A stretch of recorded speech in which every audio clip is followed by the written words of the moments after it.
Hello. This week we covered stacks, and I'm going to talk about what stacks are and how they're implemented and how they're useful and things like that. Okay, so I'm going to start off the video by doing a whiteboard, and I just try to explain the concepts. And then in the later half of the video, that's when I'll try to code up some stuff.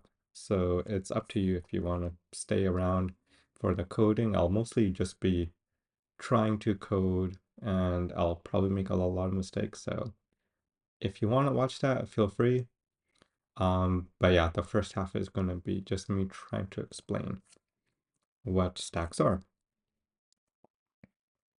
Okay, so one second.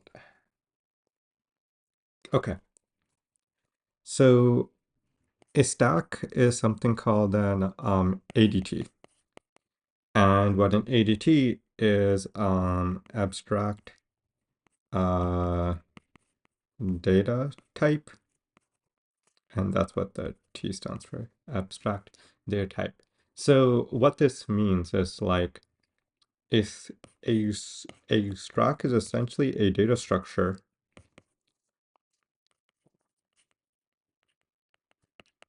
that we can put on top of other data structures.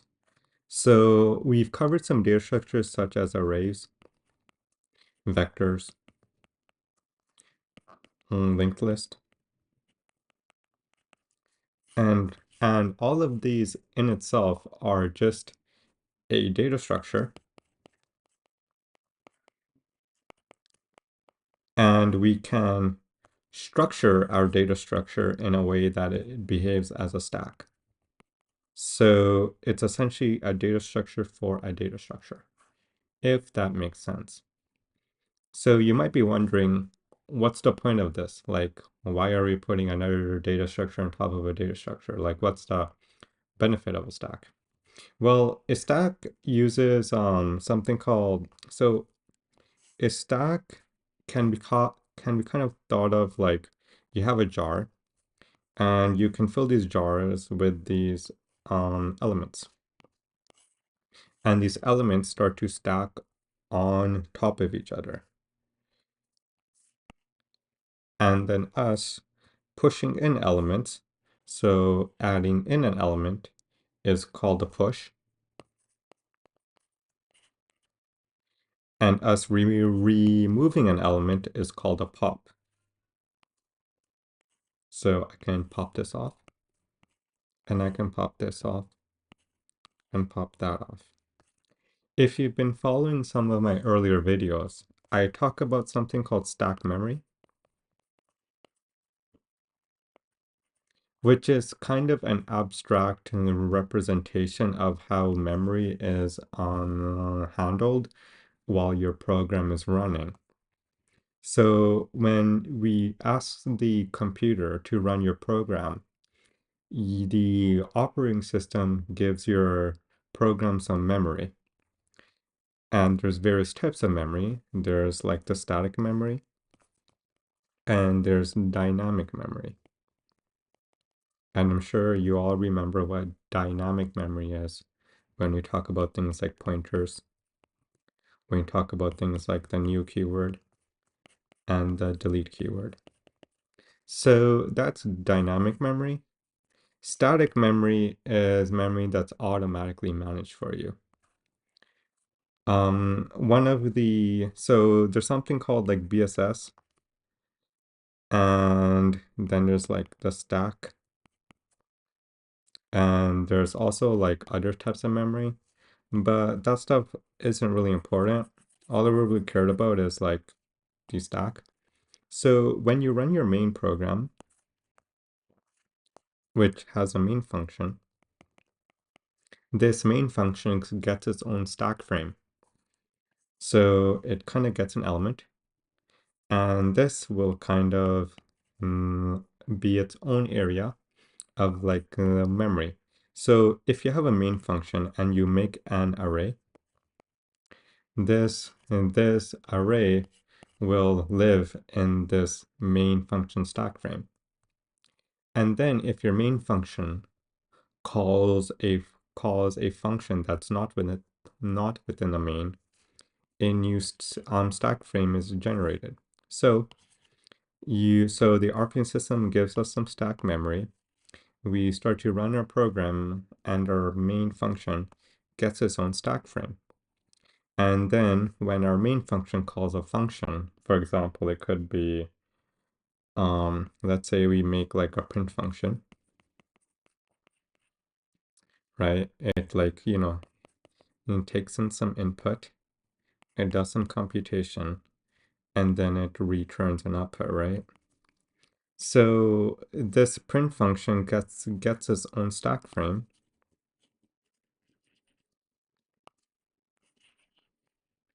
And it is oops, I forgot the P. And it is essentially popped into the stack, and then it does all of its work. So it'll make its like variables, make anything we want, like all of our data. So all of the data, the variables, blah blah blah, all of the memory needed to do any looping logic, all this stuff gets run, and then once it returns something, the memory that our print function was given is basically popped off. So it's basically gone. It basically gets popped off. And this pushing in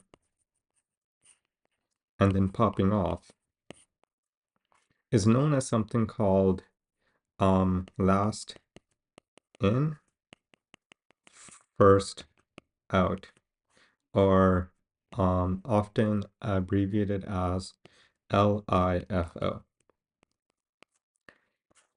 So this is this is an abstract representation of how memory is handled when your program runs. And understanding this is helpful for understanding stack, because this is essentially just stack memory. And what we're going to do is we are going to explicitly make our own stack data type. And it functions on the same principles as the stack memory does. So it has a push, it has a pop, and it essentially follows this order of last in, first out. And what I mean by this is like the last element that was put in will always be the first element popped out. If I have functions on top of my main, I can never take my main and pop it off, because I now have these other functions on top. So just like a jar, the only way to remove what is in the bottom of a jar is to take out everything that is above the jar. So we have to pop this function off, and we have to pop this function off. And then we also have one more function called a peek. A peek doesn't really happen in stack memory as far as I know, but the benefit of a peek is our peek allows us to read. So let's say we just want to look at the jar. So that's our eye, and we just want to look at it and see what's there. So that's our peek. So for stacks, we have three main functions. We have a push, we have a pop, and we have a peek. And then there are other functions that we can use to get the status of our stack. So we have the status functions. So we have it is empty and like it is full. So basically these 1, 2, 3, 4, 5 things are all that we need to implement. This one's optional. But yeah, these 4 to 5 things are all that we need to implement if we ever want to make our own stack ADT. So now that we know what a stack is, you might be wondering, what's the point of it? It kind of seems like an arbitrarily complex idea. I don't really see like what's the point of following this last in first out and doing things like that. Well, the benefit of a stack is that essentially this last in first out makes a restriction. And sometimes this restriction is actually something that you want. So when you have a last in first out um, data structure, we can always guarantee that for us to um, push, for us to pop, and for us to peak will always happen instantaneously, meaning it is essentially an O of 1 operation. And essentially what that means is that this will always take the same amount of time always. Push, peak, and pop. There will never be a situation where us pushing, peaking, or popping will require us to search through the stack because that just is impossible with a stack. The only thing that we can do is we can only interface with the topmost element at all times. And this restriction restricts the speed of a stack to always being O of 1. And this type of predictability is actually beneficial. One example of when a stack can be used is when you're browsing the web and you have like these forward and back buttons and you have a site and like let's say you're on Google and then you want to go back to the site that you were on before. This will probably use a stack under the hood where it's essentially your history. So this was your current site, your previous site, and then the previous site. And how this back arrow is probably implemented under the hood is we're essentially just pushing whenever we visit a new site and then popping whenever we press the back arrow. And then we can also move forward to basically push the old element back in. And also, if you ever work in an app called like Photoshop or like Word or Excel or any type of like creativity, productivity application, there is a shortcut to move backwards called Control Z. So if you were to write a whole bunch of stuff and let's say over here you made a little error, you could easily press Control Z and then you can get rid of this error. And that under the hood is probably implemented via stack. We have like every single thing that you type. So example A, B, C, and then you type in F and you wanted to type in D, but then you misclicked and you type in F. All that you can do is you can do Control plus Z to basically pop this F back off and then basically go back down to where the C was. So those are some applications of stacks, but the main benefit is that this restriction is beneficial because it restricts what the main program can do. It makes it more predictable, and it essentially makes sure that everything is always O of 1 time, so it's always constant. So yeah, that's some of the times when having a stack is actually beneficial. Also, there's like an interview question where you have to bound some brackets. So for example, like this,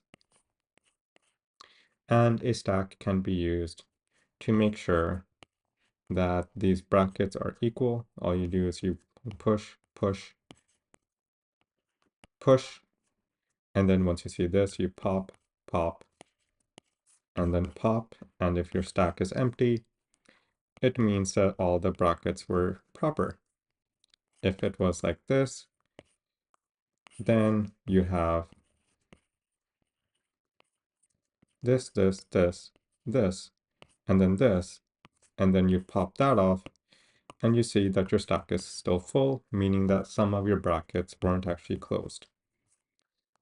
So yeah, there are certain situations where stacks come into play, and these are just a few that I know.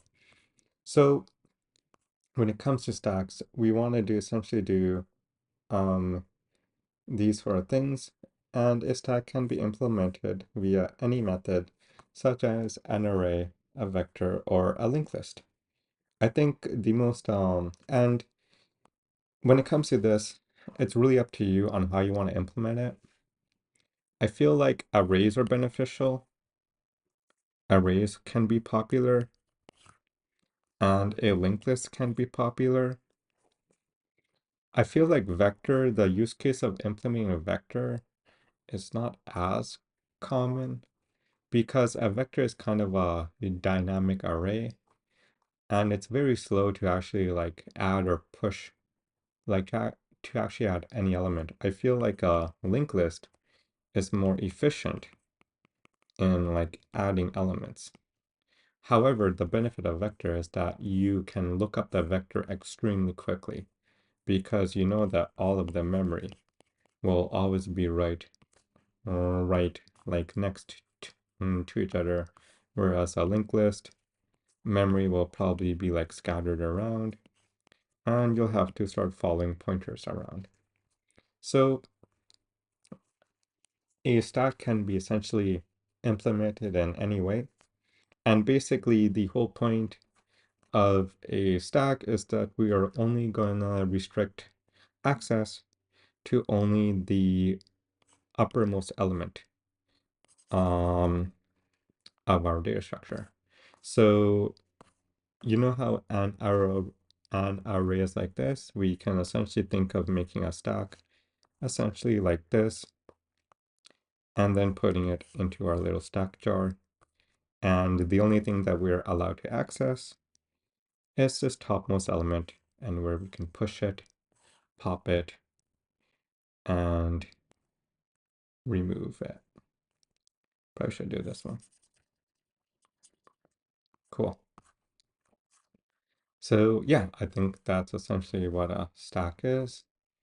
A push, a pop, a push to add, a pop to take off, a peek to read, is empty to check if there's any data, and in the case of an array, which is fixed, we can have an is full to basically check if like all of our data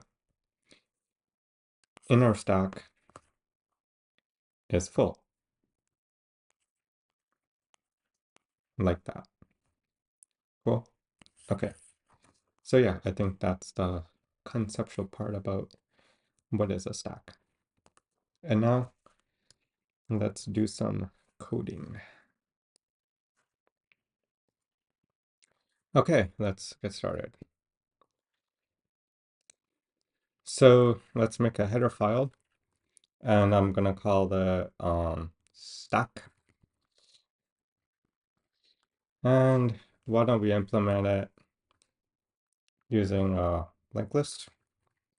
So hashtag define, hashtag if not defined, stack, hashtag define stack, and then end if. Cool. So we can use a class. We'll call it stack. And let's make a constructor.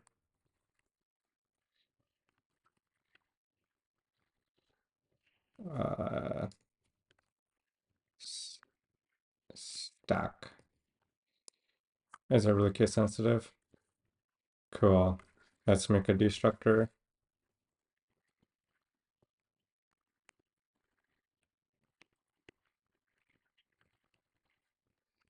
Let's make a copy operator. Um,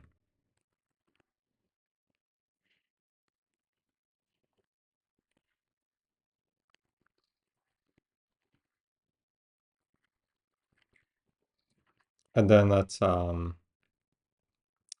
make a equals operator.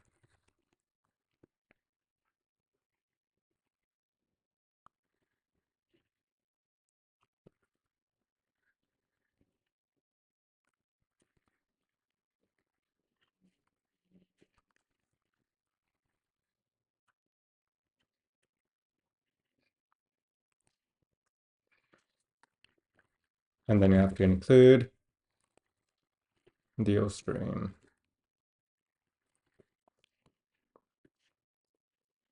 Cool. And this should take in a stack and copy it over. Okay, operator.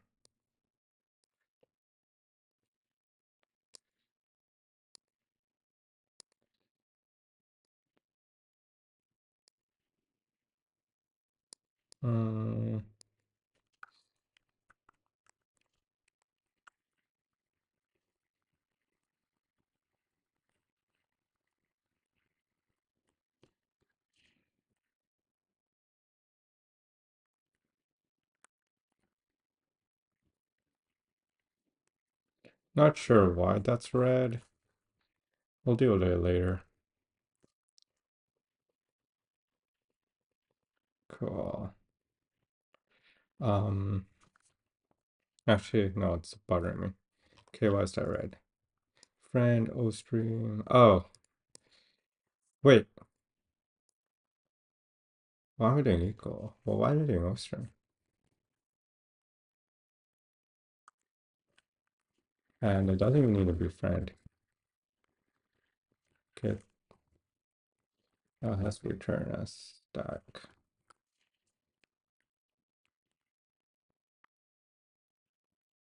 Cool. The O stream one is to print. Cool.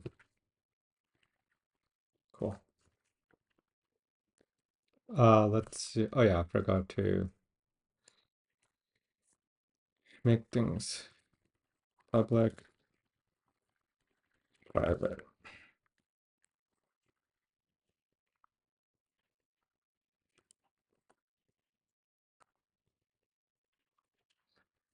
Okay, yeah. Is it supposed to be stack reference?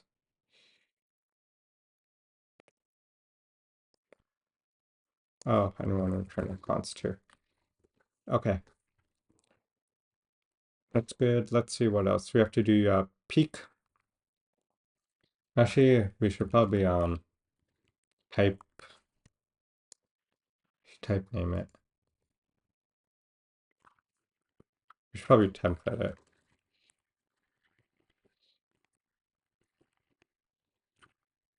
No, oops. I guess template.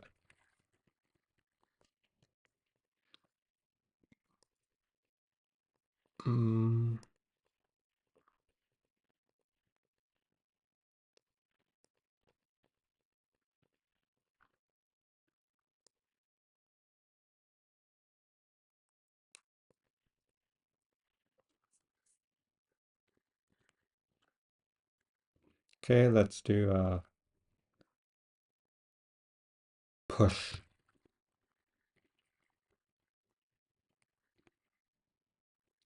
Uh, cool. And then a pop. and then a peak.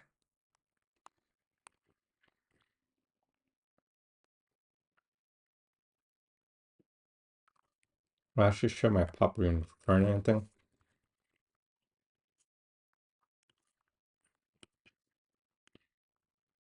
No, we should have let it return something. And then a bool is empty. And we don't need it is full because I'm going to implement this using a linked list. I should probably do.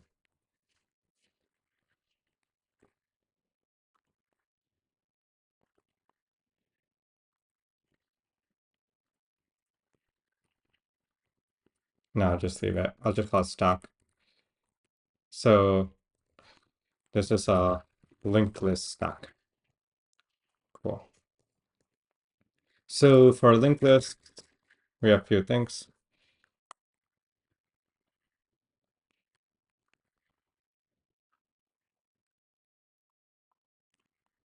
I have a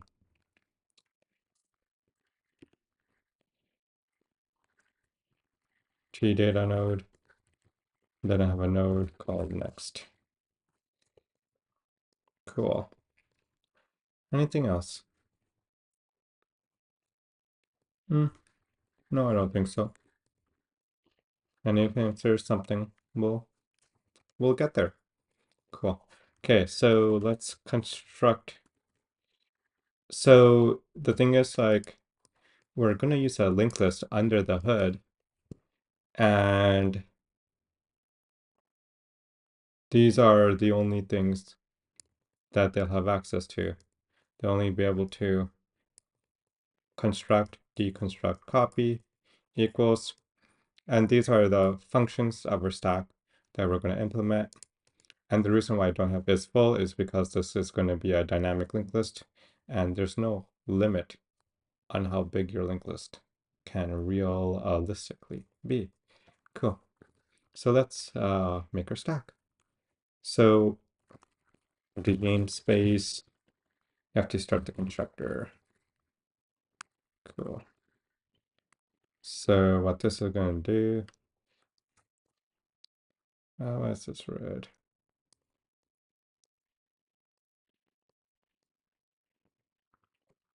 Oh, do I have to do type note?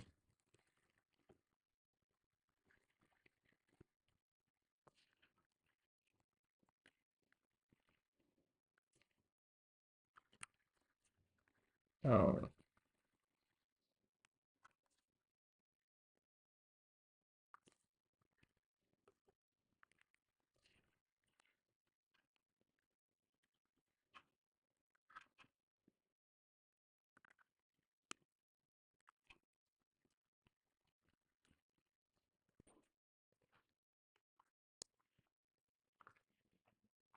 yeah, it should be just like that.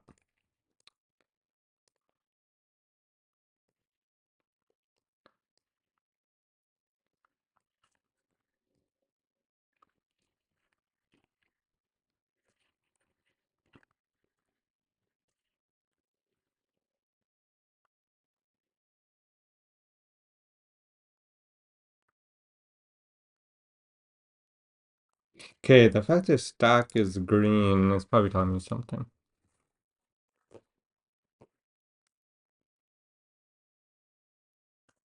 Gonna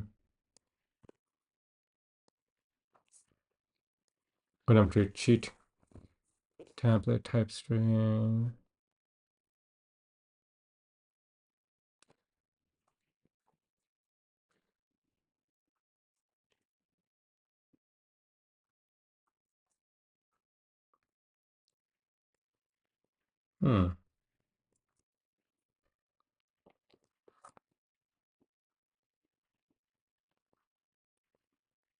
Oh, so I have to specify which type it is. Okay, and it returns a stack of type T. Okay. And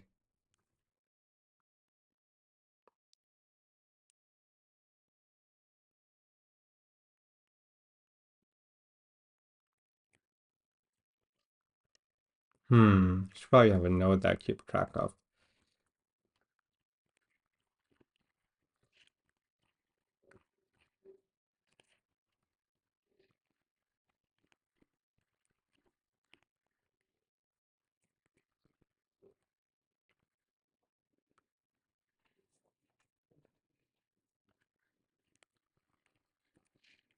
Cool. So this starts off the linked list, and this is really going to be our tail. Okay. So, okay, let's implement a push function then.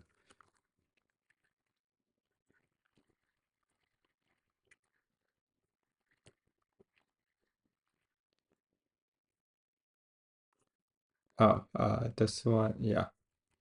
Yeah, that's right. Okay. Push.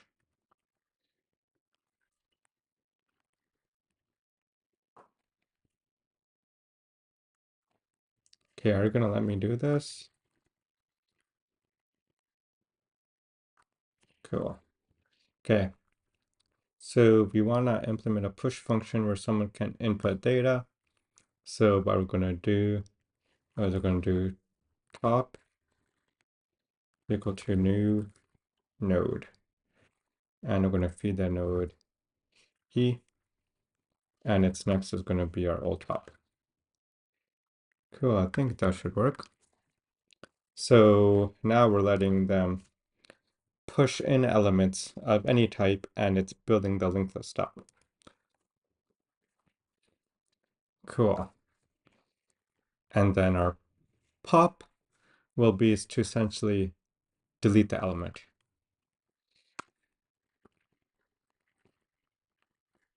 Oh god, I have to do the stupid template thing. Okay.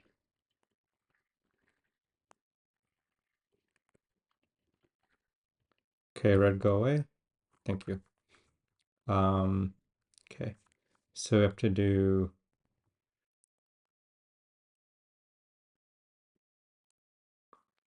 let's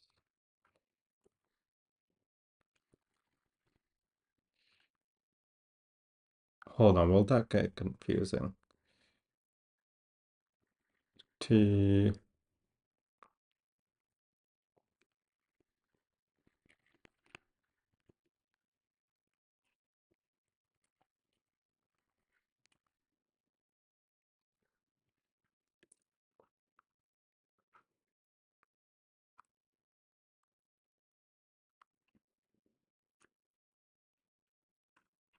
okay, so we backed up the data, and we're going to also want to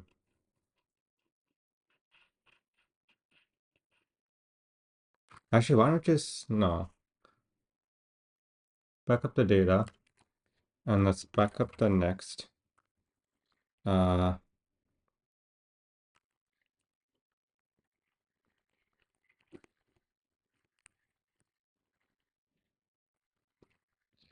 Then we can delete top, and then we can make top equal template underscore next.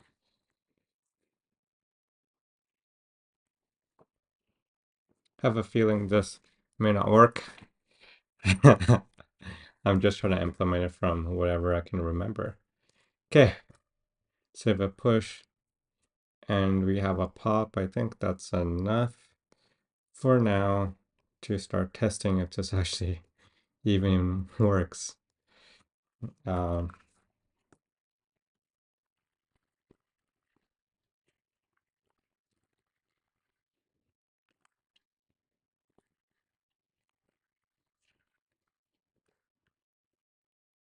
go away. Thank you.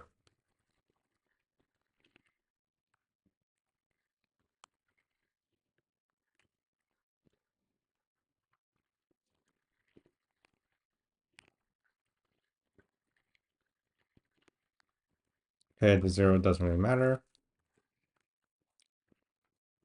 So I'm gonna make a stack element. I'm gonna call it S.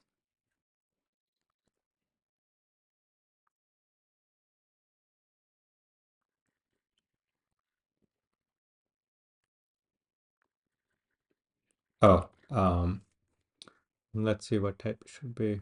Let's just make it an integer. Cool. Please work. Thank you. Okay, so now let's do S dot push. Let's add in a 1.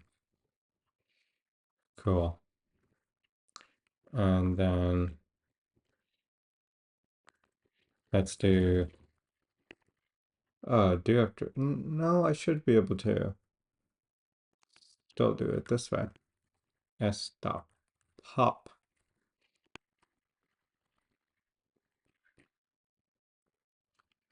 Okay.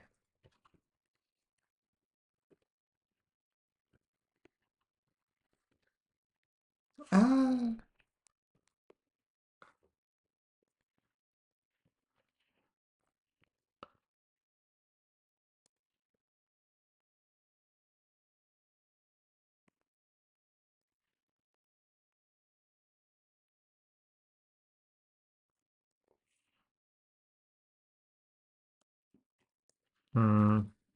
Please work. Oh, do you have to deallocate it?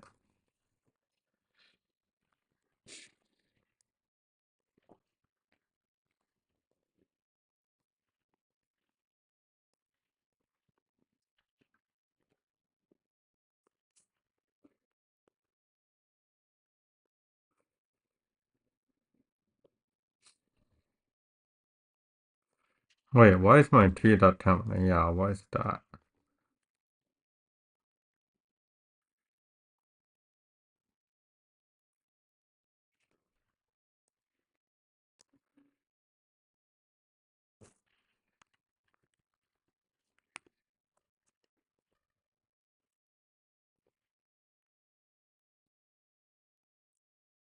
Oh, that's why it was like that.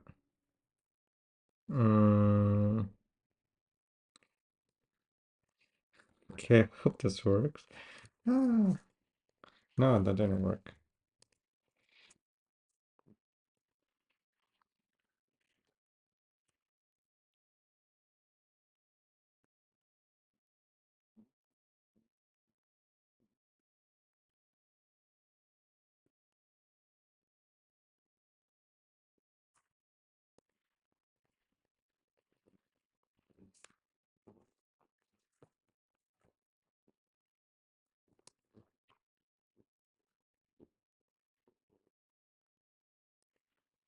Oh, crap, I forgot to return. Um,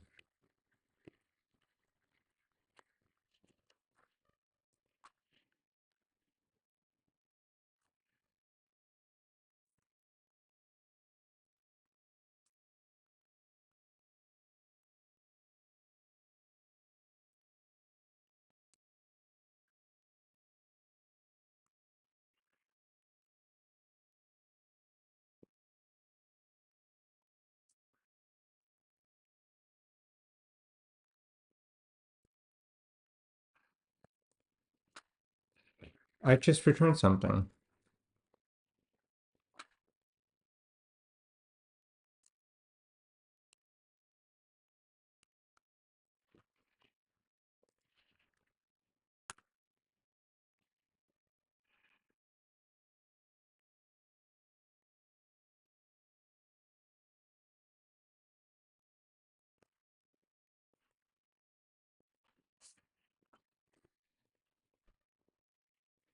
That doesn't make any sense. How do I return? Let's see.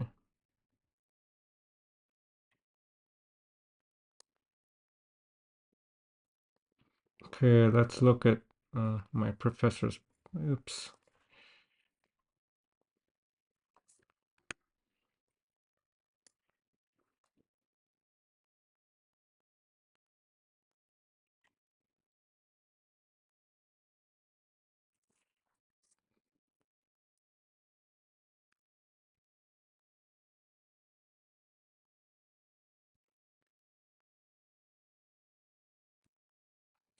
Yeah, should just be that.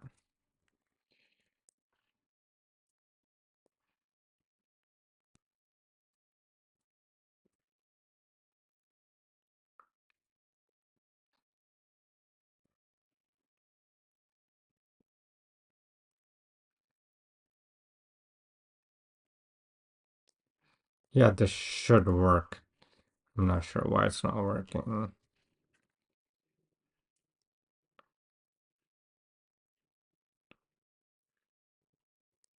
Okay, I have no idea why it's complaining about this. Um,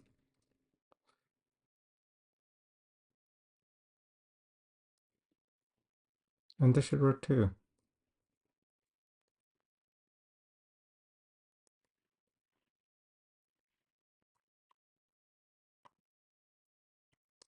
But this thing should just be the peak. So, yeah, whatever. Let's just continue.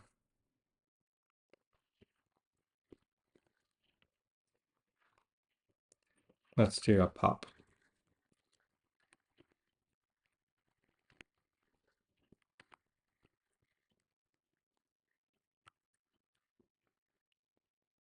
Sorry, a peak. And all we're going to do is we're just going to return top data.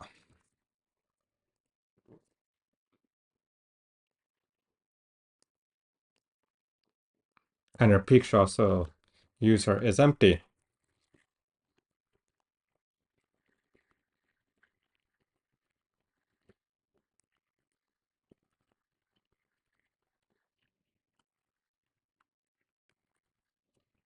Oh, and there is empty returns a boolean. And then return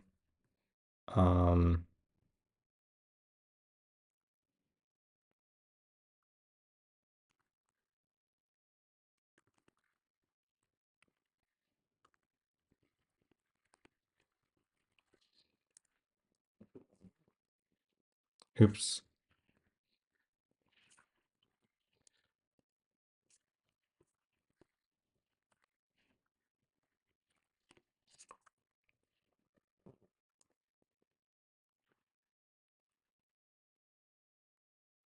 Oh my god, and the stupid template.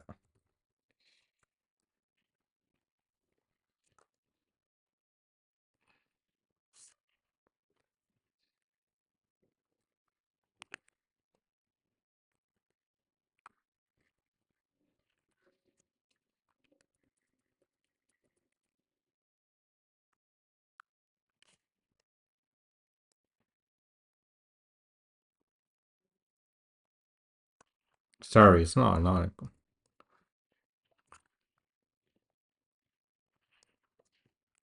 If it isn't empty, then return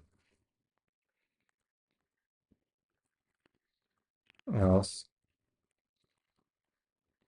So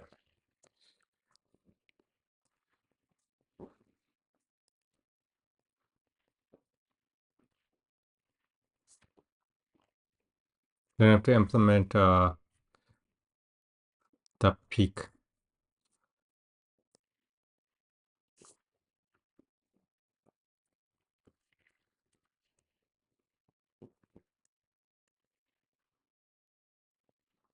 Then I stack it up. I delete my top, make my top equal to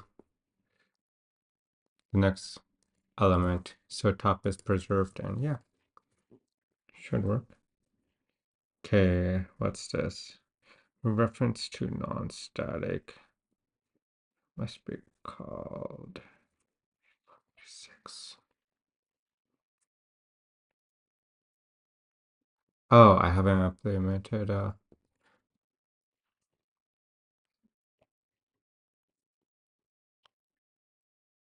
have it.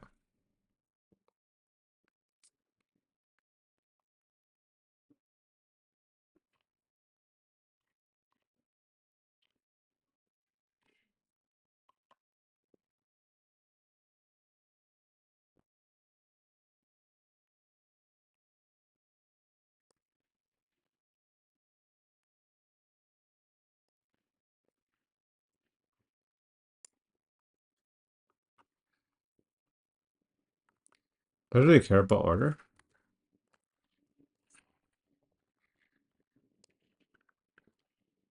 No, it's not that.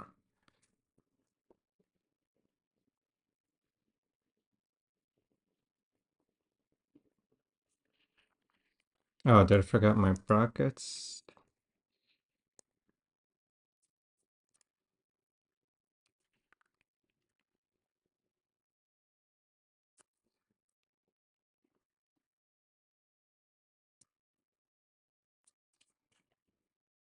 Oh, have to call the is empty on something. Um,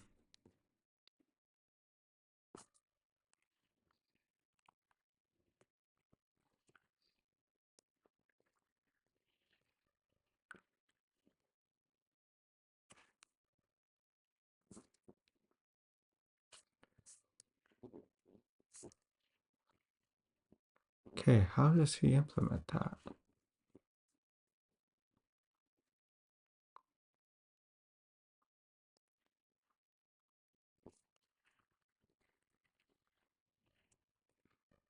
Okay, if it isn't empty.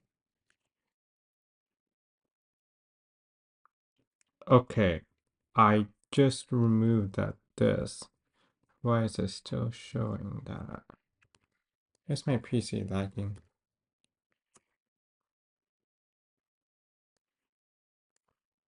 Yeah, that's gone. I'm saving it.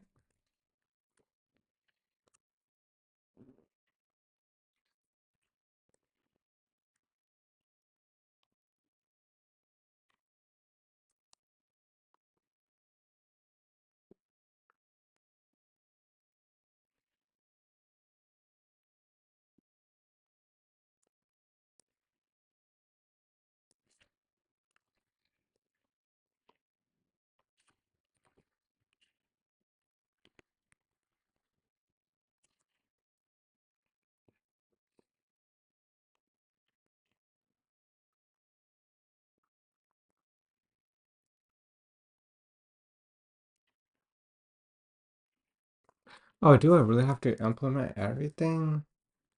Is that why?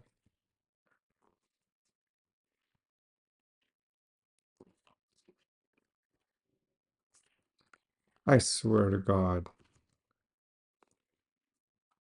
I swear. I swear the fact that I didn't implement it was a reason why it wasn't being happy. It's like, oh, you have declared these function prototypes, types, but you don't actually implement it. And it was just complaining about that the whole time. God, that's annoying. Okay, I'm gonna push a different number. I'm gonna do 5. And then I should be able to do s dot. Actually, why don't I make this a peak and then pop?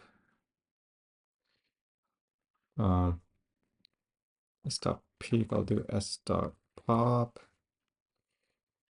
Uh, Brackets, yes, please. And then it should pop off at 1. And then I'll try to pop off again or try to pop an empty. Oops. Please compile. Yes, beautiful. Cool. So implemented the basic functions of a stack, and that was more painful than it needed to be. Okay, so push is implemented, pop is implemented, uh, peak is implemented, it's empty is implemented. Nice, nice, nice. Okay, let's just destruct this stuff. Okay, so let's continue and let's implement the big three. So the big three are the destructor, the copy constructor, and the equals operator. And to do these, we can solve them iteratively, or we can do them recursively. And I prefer the recursive way because with the linked list, when you use recursion, the head is automatically managed for you because a linked list kind of recursion behaves very much like like a stack. So I'm just gonna briefly show you guys what I mean. So when you have a recursion, we are popping in things into our stack memory, and we call one function, and then our recursion calls the function again, and then our recursion calls our function again and again and again until we hit something called the base case, right? And then it hits the base case, and then these things start to get popped off. So this will get popped off, this will get popped off, this will get popped off, this will get popped off. So it's very similar to so it is exactly the same concept on how a stack actually works. So I think using recursion will also help us to better understand a stack. So for the linked list, remember how I said that the linked list um, is essentially just nodes linked together. So this is our head, this is our tail. And with linked list, we start at the head. So the head node um, is gonna get called first in recursion because we all start at the head, and then we'll iterate through. We'll go to the second node, and then eventually we will hit the tail, and then our tail will be the base case. And then as these get popped off, we will always end up back at the head, which is exactly what we want because it helps us keep a track of the head. So let's practice deleting nodes using recursion. So this will be the task of the destructor. So let me just make it right below my constructor. So it's because we're using type names, just use that. Stack, it can be any type. And it's a destructor. Cool. Oops, I misspelled stack. Okay, cool. Oh, have to uncomment this. Cool. Okay, so here we can't really, so because we're going to return our stack, we don't actually want to return the entire, we actually don't want to return the entire linked list because we only want to return, we only want to give our user access to push, pop, and peek. The destructor is still hidden. So we don't really want to return anything. Okay, so I think this should be, do you have to, no, I don't think we have to return anything for stack. Okay, so all I'm gonna do is I'm just gonna call delete ll function. Cool. And then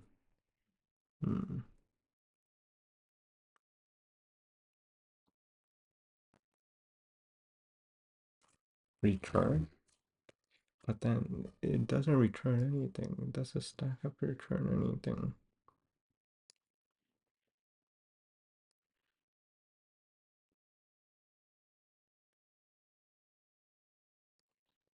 Yeah, it doesn't return anything. Okay. Let me double check. Yeah, does it actually return anything? Um,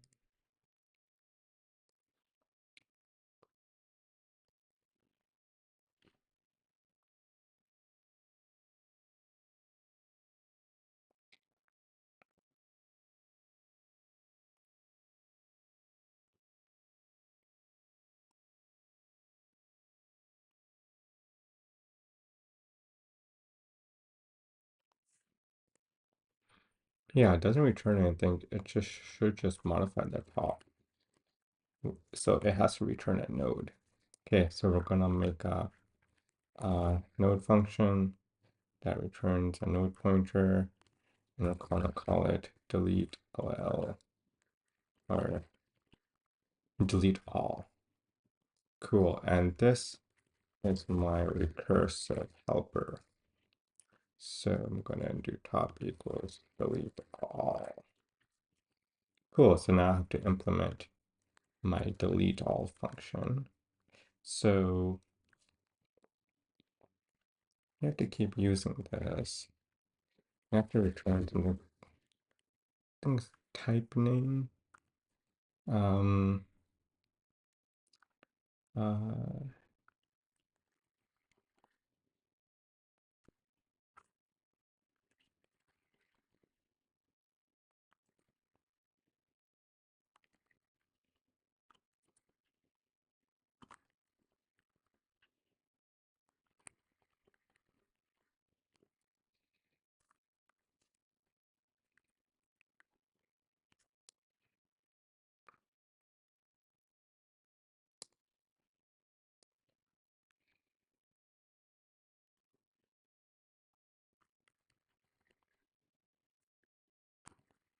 so it has to return okay, I wonder if I don't do this. Okay, so it returns a node star. Cool, delete all. And I'm going to use recursion. So our base case is going to be if, oh yeah, our delete all needs to pass in something. Cool.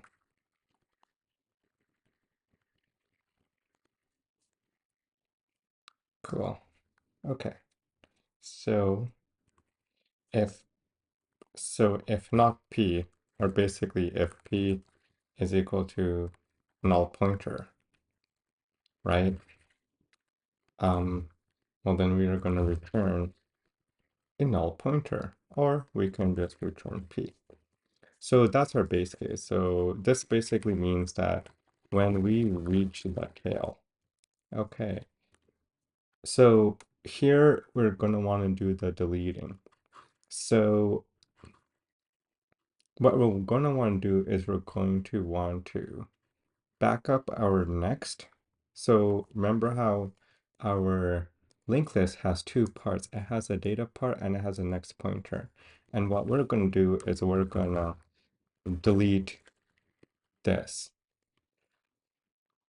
We're going to delete that data. So what we have to do is I have to do, so first I have to back up. So before I actually delete the entire like node, I have to back up what the node is pointing to next so I can keep on going through the linked list. Oops, I probably should have, yeah. Yeah, this is what we're going to delete. So this can go, but this have to back up. So let's do that. Let's back up our next node. So I can do node star backup equals um, p dot next. Cool. And then I can do delete p. And then what I can do is I can do the recursive call and then simply put in, then simply call in the backup. And I think that should work. Oh, and I have to return, um, return whatever this returns. So it's pretty simple.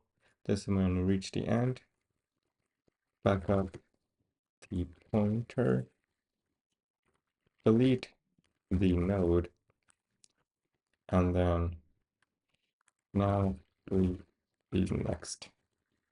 Now delete whatever the pointer is pointing to. Cool. So it's kind of like a It's kind of like, you know how in movies, sometimes when someone wants to like kill someone, but the person that they want to kill also knows someone else that they want to kill. So what they'll often do is they'll often interrogate them and be like, where is this other person? Tell me, or I will kill you. And then the person's like thinking like, oh, like if I tell them this information, they will spare me. So they basically tell them where the other person is, and they're like, thanks. And then they end up killing that person anyways. So that's kind of like we're doing here. We're basically an assassin. So we interrogate the node to make sure it tells us where the next node is, and then we simply kill the node, and then we just simply go on until there's no more nodes left. Cool. So I think our delete all should work. And then it'll just return it'll just make the top equal to null pointer again. So that should effectively clean all of our memory. Um, yeah. And the reason why we're having to clean the memory is because we're using the new keyword whenever we add in nodes. So this means that it lives in dynamic memory. And like I said, we have to always clean up whenever we're using new. So whenever you see new, you should always do a delete somewhere. Cool. And yeah, that should be good for our deleter. Let's make sure that it actually runs. Okay, errors. Um, node next.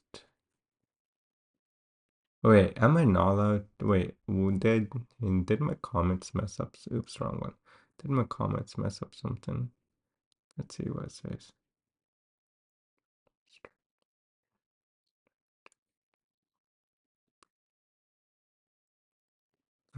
Let's see. Error line 21. Oh, yes, I didn't comment. Okay. Okay, great. New errors.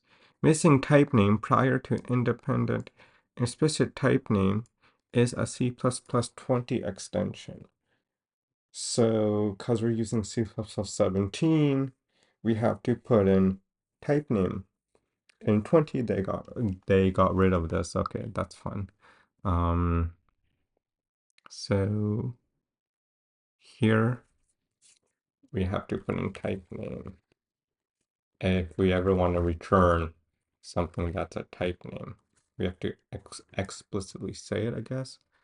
Okay, top and delete all. Oh, I forgot to do, I have to pass in the top. Cool.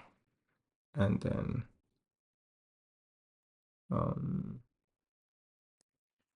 yeah, okay, okay, that works. Okay, cool, but my thing exit. So I'm just gonna remove these two and see what I can do.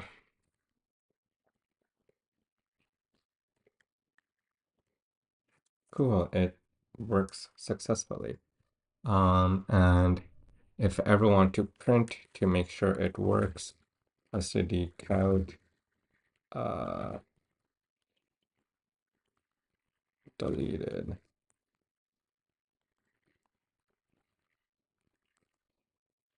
Cool, so that should be a way for me to make sure that my deleter function is actually running, which it is. Awesome. So my deleter function is actually running. And if I was to try to peek, well, actually, yeah, I can't really explicitly call, but actually can I do delete s? I wonder if I can actually do that. I don't think I can explicitly call it. Yeah. Okay. Okay. Actually, can you actually do that? Can you like actually manually call delete here?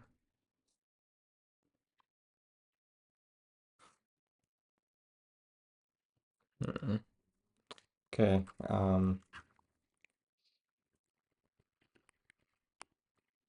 Yeah, exactly. How do I manually call a destructor?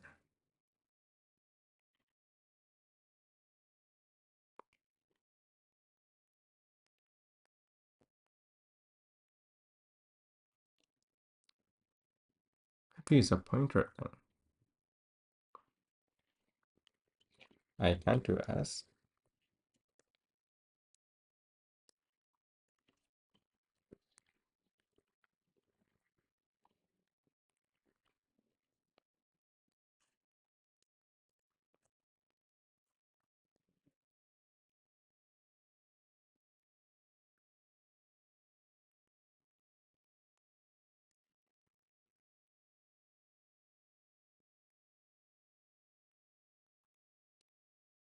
Hmm.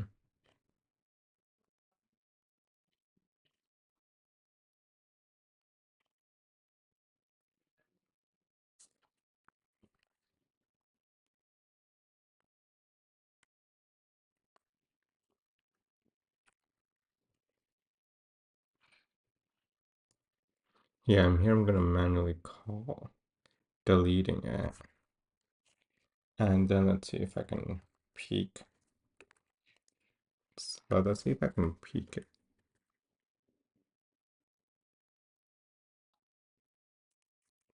Well, I think my peek will terminate. Yeah, it's gonna exit. Cool. So it's basically telling me if it is empty. So I should probably call that is empty then. Um, cool.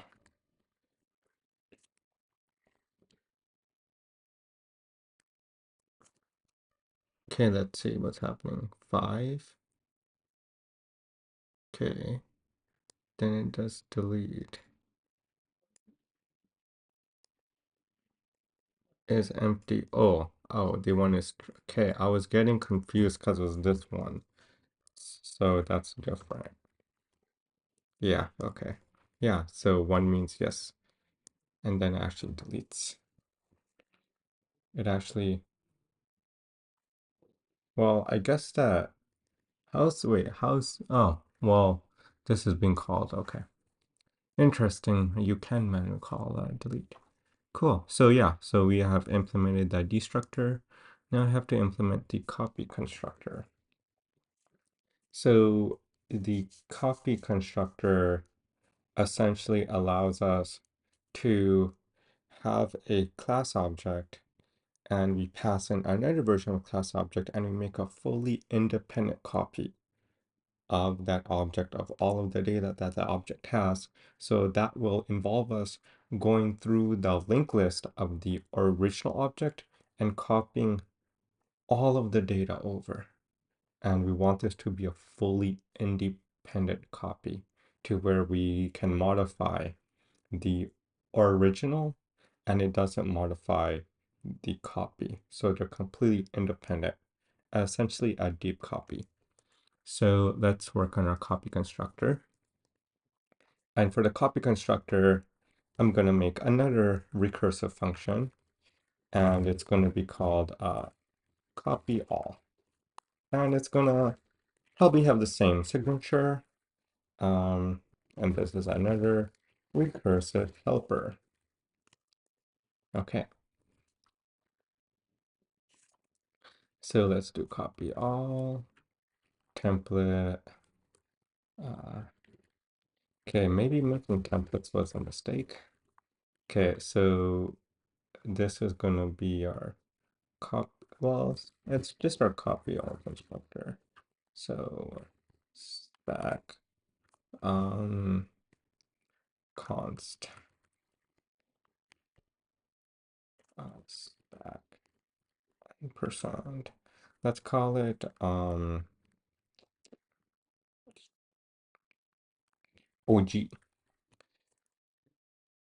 Okay, So we have the OG copy.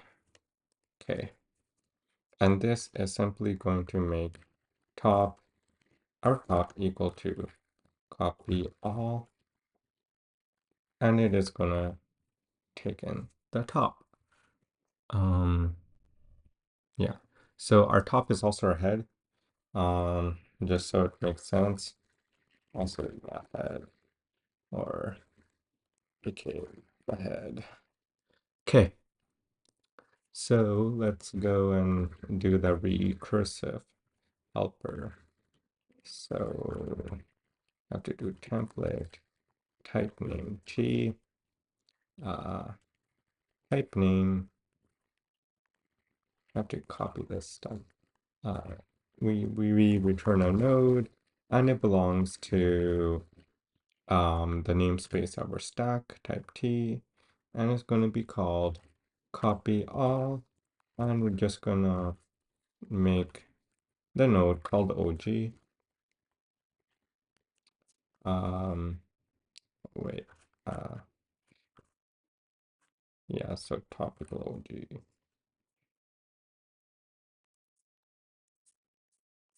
Wait, I have to think.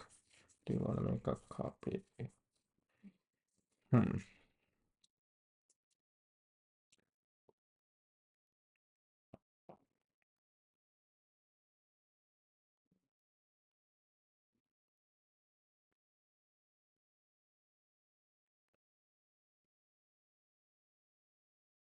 I think this may work, because the thing is, like, I don't want to move the head, but if I'm just reading it, it should be okay. Okay, so again, this is the recursive implementation, and we're going to simply terminate once we get to the end of the tail. So if OG, so basically if not OG, meaning if like OG is null pointer, then we're simply going to return null pointer, and then yeah, that's about it. And now here's how we're gonna actually make the copy. We're gonna do, let me think here.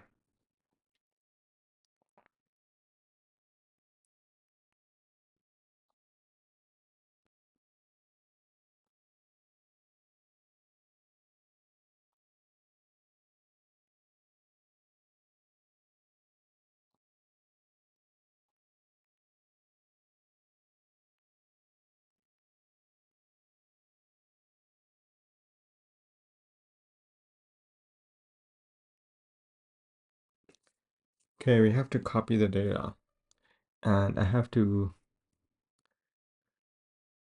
return new node, return new node, return new.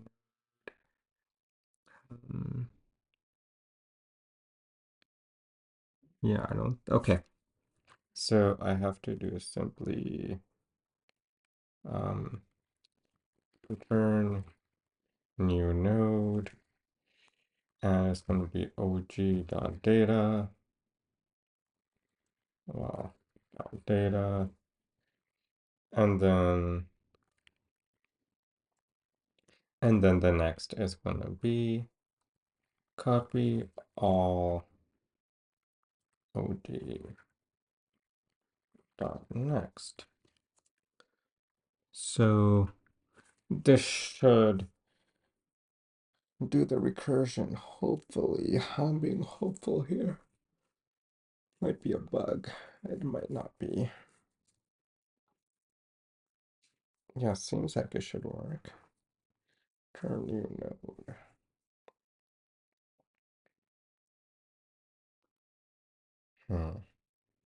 Yeah, it seems like it should work. Okay.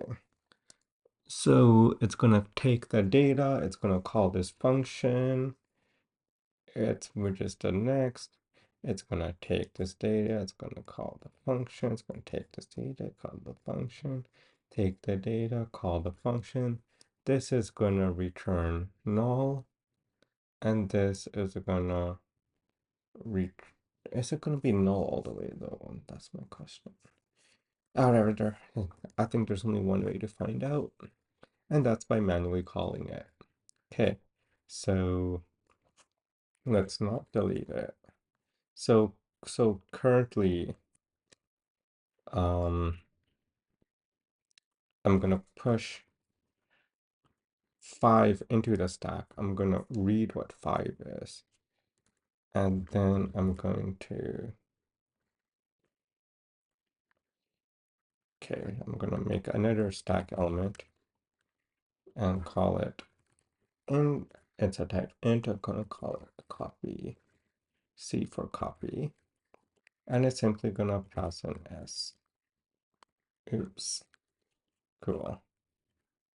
Okay, and I'm gonna do S dot pop, and then I'm gonna do at C dot peak.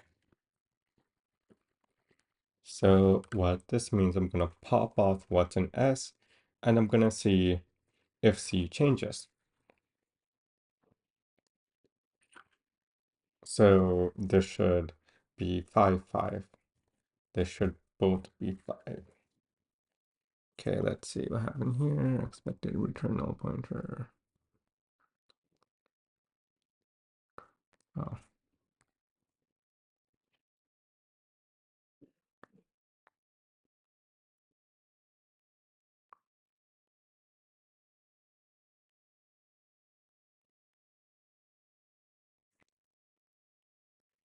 Oh,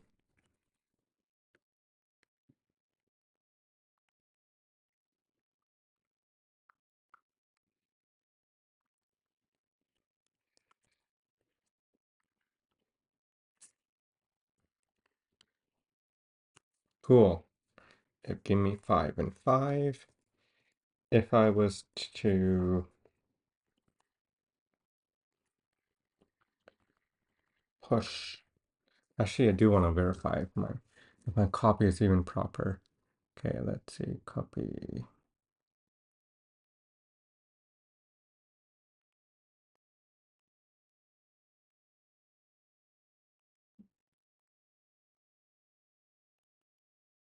Yeah, seems like it's proper.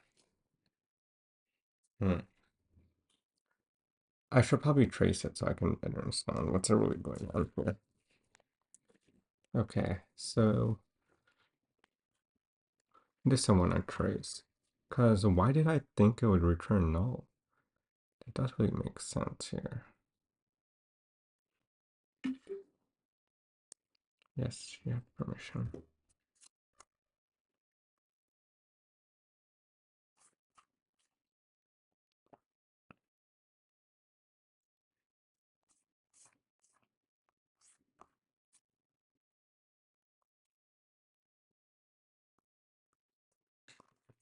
Okay, so let's see. So we have an OG linked list.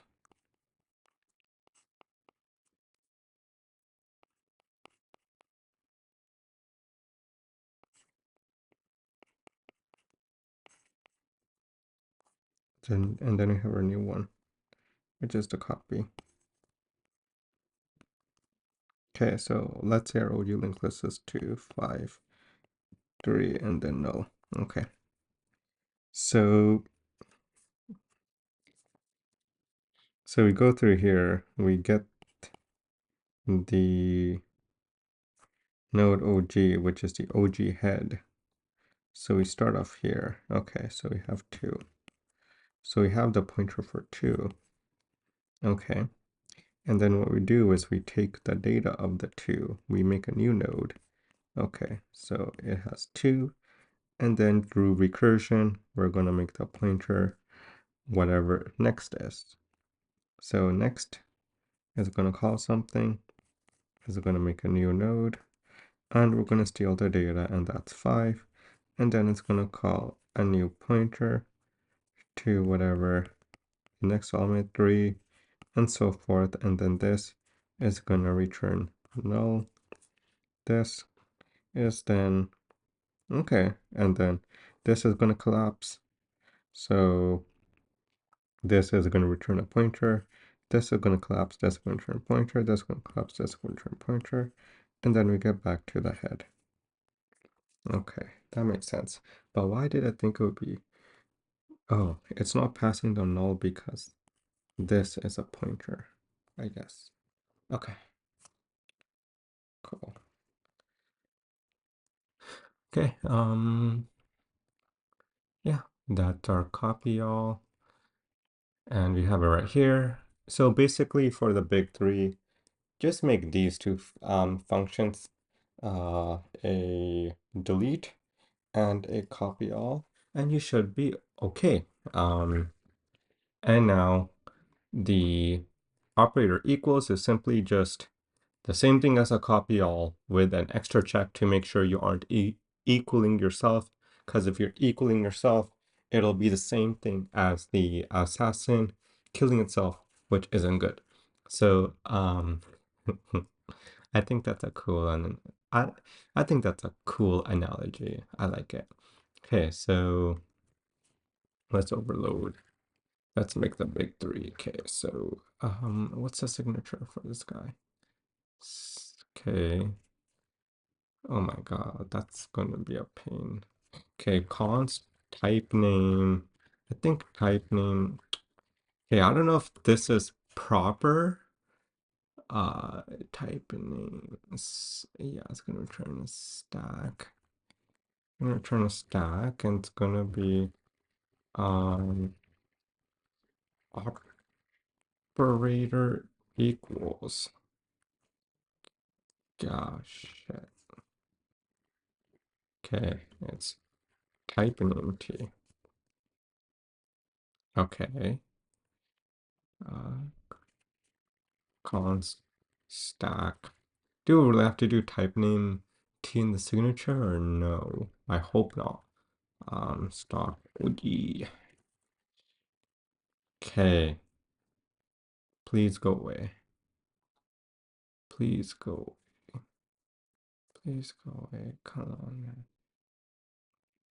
Okay. Wait. Actually, I'm just gonna let the compiler tell me if I'm wrong here. I swear, it's probably gonna be something like this, dude. No? Okay. Okay there, buddy.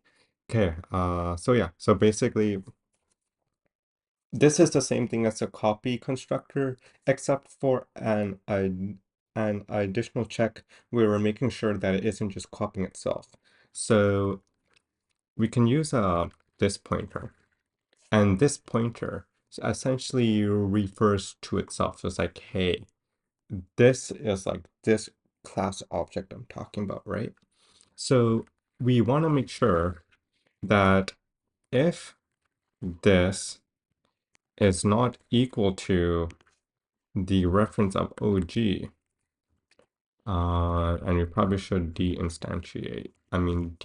a pointer. So basically what this is saying is, let's make sure that this object isn't the same thing as the object we're passing in. Okay, so if we know that the objects are two different objects, the first thing to do is to delete whatever we have in our disk. So for example, if we have an old linked list and we make it equal to another linked list, we first have to remove the memory from the old linked list first, because remember how, because we're dealing with dynamic memory, we have to always delete, and it won't automatically delete. We have to manually make sure that, hey, this is memory we're not going to use anymore. So we simply have to call our destructor, I guess. Or we can just do delete all. Yeah, we probably could. Man, we probably could call the destructor. Um,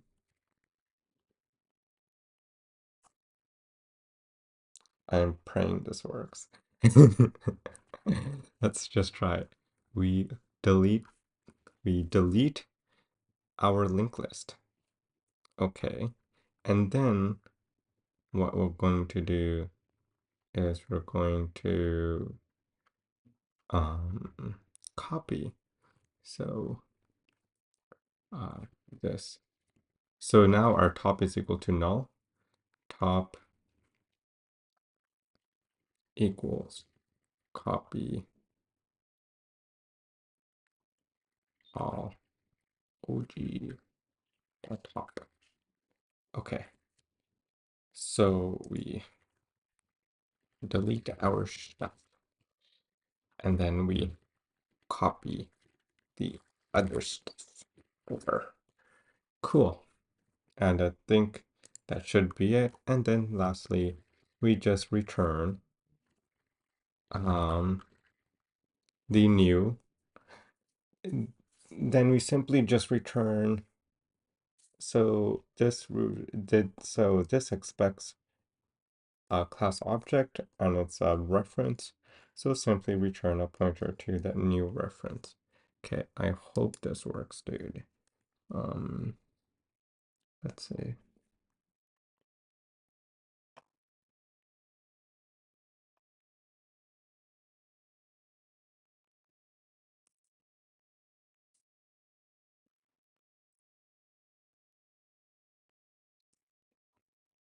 Okay, let's oh, what's this word? Okay, this should be the same thing. So what I do is I make stack int s, stack int c. Okay, can I type please? Thank you very much. Okay, c equals s, comp sci, and then I should be able to peek and both should give me the same thing. I swear there's gonna be a compiler issue. Yep, I was right. Okay, let's see, what is this? If this is not equal to OG, okay, const stack.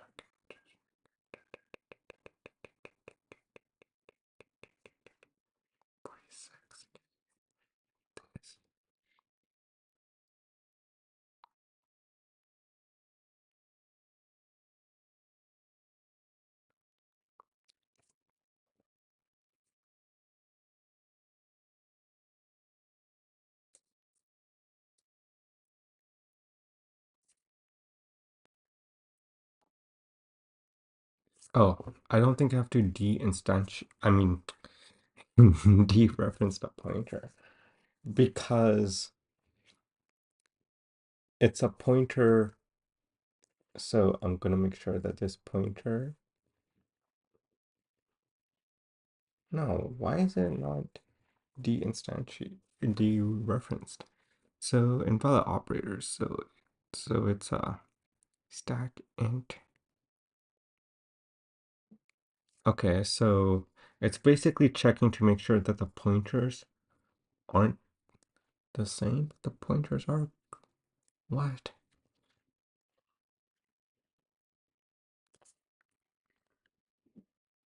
Okay, that works, but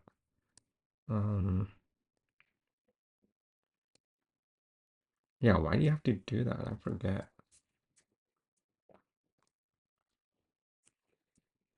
I swear this probably isn't yet, and nothing coming up. Okay.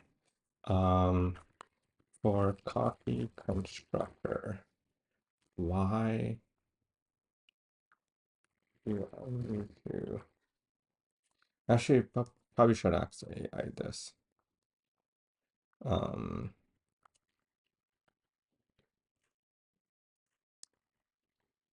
Okay, let's see.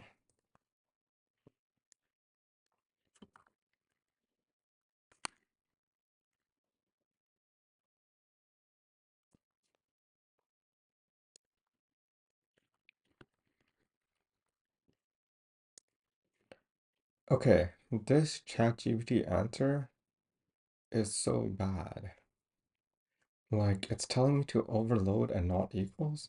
What? Okay, if I use Claude, it's much better. Um, so Claude says that this is a pointer to the current object, and OG is an address of the parameter object. So it's like a reference. And because pointers or reference are as essentially the same thing, it's basically checking like, is the pointer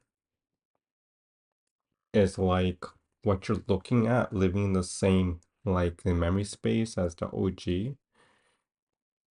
which makes sense. Whereas here, what I'm doing is I'm actually comparing the actual stack object against a pointer pointing to it. And it's like, so I'm actually comparing an actual stack object compared to the memory location, which doesn't make sense. It's like you comparing someone's house to a, address. Like those are oranges and apples to comparisons. One thing's an actual house, and the other thing is just a number, right? So you want to compare the two numbers to make sure they match. So you want to compare the pointers, not the actual referenced um pointer, which is actually the object. Cool. Yeah, that makes sense. Okay. Okay. And yeah, I think that's it. That's the big three basically done. And next up is to do the most annoying thing, which is try to do recursion using stacks. Which is probably gonna be not so fun. Yeah, but yeah, I'll do that.